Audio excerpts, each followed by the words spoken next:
Hello everyone, my name is Raksha, student of 9th class. Today we want to tell somebody about the chapter 5, The Happy Prince. First of all, I am going to tell about title and the author. तो हमारे author है Oscar wild and हमारा title है the happy Prince. तो इसका mean क्या है? इसका मीन है कि खुश राजकुमार। तो इस बहुत ही ब्यूटीफुल स्टोरी है। इस स्टोरी में क्या होता है कि एक ना हैप्पी प्रिंस होता है। तो फर्स्ट ऑफ ऑल उसको हैप्पी प्रिंस क्यों कहते हैं? क्योंकि वो तब तक जिंदा रहता है, अपने पैलेस में रहता है, तो बहुत ही खुश रहता है और हमेशा खुश रहता है। वो कभी भी उसने टीएस नहीं देखे, दुख नहीं देखा कभी भी। तो है ना उसको सभी मतलब किंगडम के पर्सन थे उसको है ना हैप्पी प्रिंस के नाम से जानते थे। तो बट उसकी डेथ के बाद क्या होता है, उसका स्टैचू होता है, उसको मतलब का जब किंगडम के पर्सन्स होते हैं उसके स्टैचू बनाते हैं। वो कहाँ बनाते हैं कि मतलब किंगडम के सबसे ऊंचा स्थान है वहाँ पे बना देते हैं। तो है ना वो जो हैप्पी प्रिंस होता है वो अपनी डेथ के बाद सोचता है कि है ना अरे क्या हुआ कि मैं तब तक जिंदा रहा ना, तब तक मैंने कोई दुख नहीं देखा और है ना कोई भी टीयर्स को नहीं देखा। बट मेरी डेथ के बाद ये क्या हो रहा है कि मैं अपने पूरे किंगडम के है ना दुख को देख पा रहा हूँ। तो है ना वो बेचारा बहुत ही सैड होता है। And one day swallow came there and said that thought that कि है ना अब तो है ना रात हो चुकी है, तो मैं यहाँ पे आराम से सोऊंगा, क्योंकि है ना दिन में तो थोड़ा खतरा रहता है कि कोई है ना जो ह्यूमन है उसको है ना मार देगा, ऐसे मतलब सिक्योरिटी नहीं रहती उसकी। तो वो सोचता है कि अभी तो रात हो चुकी है, मैंने पूरा दिन है ना वो घूमता रहा है बेचारा। तो उसके फ्रेंड्स होते हैं ना वो है ना इजिप्ट देश जा चुके थे। तो वो सोचता है कि मेरे फ्रेंड्स तो वहाँ पे इंजॉय कर रहे होंगे, तो मैं भी है ना जैसे डे होगा वैसे ही चला जाऊँगा। तो वो सोचता है मैं सोऊं कहाँ। तो उसको वो स्टैचू होता है ना प्रिंस का, वो बहुत ही ब्यूटीफुल स्टैचू होता है। तो वो देखता है कि वो गोल्ड से सैप्रिस होती है, रूबीस होती है, उससे बना हुआ होता है। तो वो सोचते हैं मेरे को है ना पहली बार है ना इतना मतलब ब्यूटीफुल बेडरूम मिला है सोने के लिए, तो मैं यहीं सोऊंगा। वो डिसाइड कर लेता है यहाँ पे सोने की। तो वो सोचते हैं कि है ना जो प्रिंस है उसके पैरों के बीच में सो जाऊँ मैं। तो बेचारा वो सो जाता है ऐसे सोच के, पर उसको क्या पता था कि यहाँ पे उसको थोड़ी प्रॉब्लम आएगी। तो क्या होता है फिर वो सोने की ऐसी तैयारी करता है, अपने विंग्स में है ना मुँह डालता है अपना। तो वो एक है ना ऊपर है ना वाटर की बूंद आके मतलब उस पर गिर जाती है। तो वो सोचते हैं ये कहाँ से है। वो है ना क्लाउड्स को देखता है, क्लाउड्स बिल्कुल ही क्लियर होते हैं। वो सोचता है कि है ना बारिश भी नहीं आ सकती क्योंकि जो क्लाउड्स है वो भी क्लियर हैं। तो वो दोबारा सोने की तैयारी करता है और दोबारा एक बूंद गिरती है, फिर तीसरी बार गिरती है ना वो बूंद। तो देखता है कि है ना मैं यही ना सोचता बेचारे कि है ना मैं यही ना सोऊंगा, कैसे स्टैचू जो मेरे है ना बारिश से है ना मेरे को कवर नहीं कर सकता, तो क्या मतलब क्या फ़ायदा है यहाँ सोने का। तो वो मतलब जाने वाला होता है दूसरी जगह। तो वो है ना उसको दिखाई देता है कि जो प्रिंस होता है उसके आंखों से है ना आंसू आते रहते हैं, वो बेचारा रो रहा था। So the swallow said that why are you crying and who are you. तो जो प्रिंस होता है उसको रिप्लाई देता है कि है ना मैं हैप्पी प्रिंस था। उसको पूरी स्टोरी बता देता है कि है ना मैं तब जिंदा रहा, मैंने कोई भी दुख नहीं देखा, टीयर्स को नहीं देखा। बट मेरी डेथ के बाद तो देखो क्या हो रहा है, मैं ना मतलब जो मेरा पूरा किंगडम है उसके दुख को देख पा रहा हूँ। तो है ना वो जो स्वेलो होता है हमारा वो बर्ड होता है। तो वो सोचता है कि मैं ना उसको बोलूँ कि है ना मतलब आपकी मैं क्या मदद कर सकता हूँ इस मैटर में। तो वो बोलता है कि प्रिंस को आपकी मतलब क्या इस मैटर में क्या मदद कर सकता हूँ। तो वो प्रिंस बोलते हैं कि मेरे को सामने से एक विंडो में से एक वुमेन दिख रही है जो इस मिस्ट्रेस मतलब दर्जिन है। तो उसके हाथों में है ना उस बेचारी के हाथ लाल हो चुके हैं और सुइयाँ चुभी हुई है उसके हाथ में। तो है ना तुम उसको जो सन है वो बेचारा बीमार है फीवर से। तो है ना तुम उसको वो है ना रिवर का वाटर के अलावा कुछ भी नहीं होता उनके दोनों के पास। तो जो बच्चा होता है उसका सन वुमेन का, तो वो ऑरेंजेस चाहता है, लेकिन वो कहाँ से लेके आई, वो बहुत ही पुअर होती है। तो वो बोलता है कि है ना जो मेरे स्वॉर्ड है उसमें से आप रूबी निकालो और उसको दे के आ जाओ। तो उसको वो बेच देगी, ऑरेंज अपने जो सन के लिए ऑरेंजेज खरीद लेगी। तो वो है ना वो बोलता है ठीक है ना मैं ये कर लूँगा। तो स्वेलो होता है वो जाता है उस मैन के पास, वो उस मैन को दे आता है रूबी।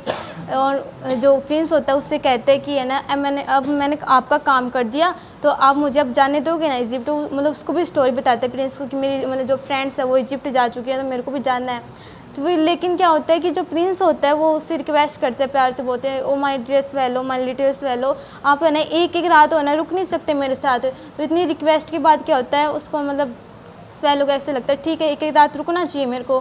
तो वो रुक जाता है। तो प्रिंस दोबारा बोलते हैं कि आप मेरा एक लास्ट और काम कर दो कि ना एक है ना प्ले राइट है, नाटककार है, वो बेचारा ठंड से है ना अपना उसके पास फायरवुड नहीं है और अपना ठंड से है ना काम वो नाटक पूरा नहीं कर पा रहा है। और तो उसको बहुत ज़्यादा ठंड लग रही थी। आप क्या करो मेरी एक आई निकाल लो और है ना उसको दे आओ, क्योंकि आई वो रूबीज थी ना, तो उसको दे आओ।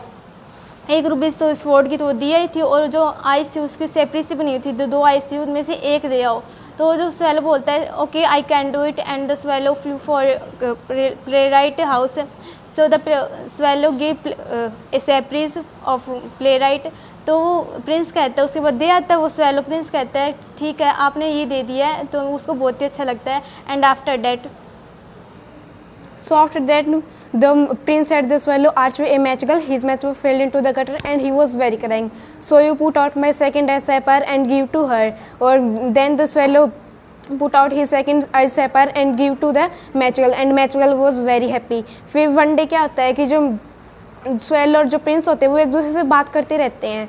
तो बात करते रहते हैं तो प्रिंस क्या कहता है कि तुम ना मेरे स्वेलो को कहते हैं कि तुम जो मेरी सिटी है इसके ऊपर से उड़कर आओ और मेरी सिटी के जो दुख हैं उनको देखो. तो फिर जो स्वेलो होता है वो मतलब कि उस सिटी के ऊपर से उड़ता है. फिर फर्स्ट बार वो देखता है कि जो मतलब कि रिच मैन्स होते हैं वो मतलब कि मैरिज कर रहे होते हैं, मतलब कि अपने महंगे महंगे घरों में वो मैरिज कर रहे होते हैं. और जो मतलब कि जो बैगर्स होते हैं वो उनके डोर पर बैठे रहते हैं. और फिर सेकंड क्या देखता है कि जो मतलब कि दो बच्चे हैं वो ना मतलब कि आर्चवे के नीचे यानी सोए हुए हैं. और वहाँ पर मतलब कि जो वॉचमैन आता है वो वॉचमैन आता है और जो वो वॉचमैन उन दोनों को डांटता है. और फिर वो जो दोनों बच्चे हैं वो मतलब कि बारिश में इधर उधर घूमने लगते हैं. और थर्ड क्या देखता है, जो मतलब कि जो पुअर्स बच्चे होते हैं वो ज़्यादा हैंग्री होते हैं और वो ना मतलब कि डार्क लेन से यानी वहाँ पर लाइट वगैरह भी नहीं थी और मतलब कि काली अंधेरी गलियों में वो बैठे हुए थे. उनके जो मतलब कि फेस मतलब कि वाइट थे और वो भी मतलब कि ब्लरिंग हो रहे थे, यानी दिख नहीं रहे थे उस गली में. आई रिमेम्बर डैट कि है ना वो बच्चे बहुत ही गरीब होते थे. हाँ और है ना उसके लिए है ना वो हंगरी मतलब बेचारे खरीद नहीं पाते खाने को. हाँ. इसलिए वो बहुत ही भूखे रहते थे.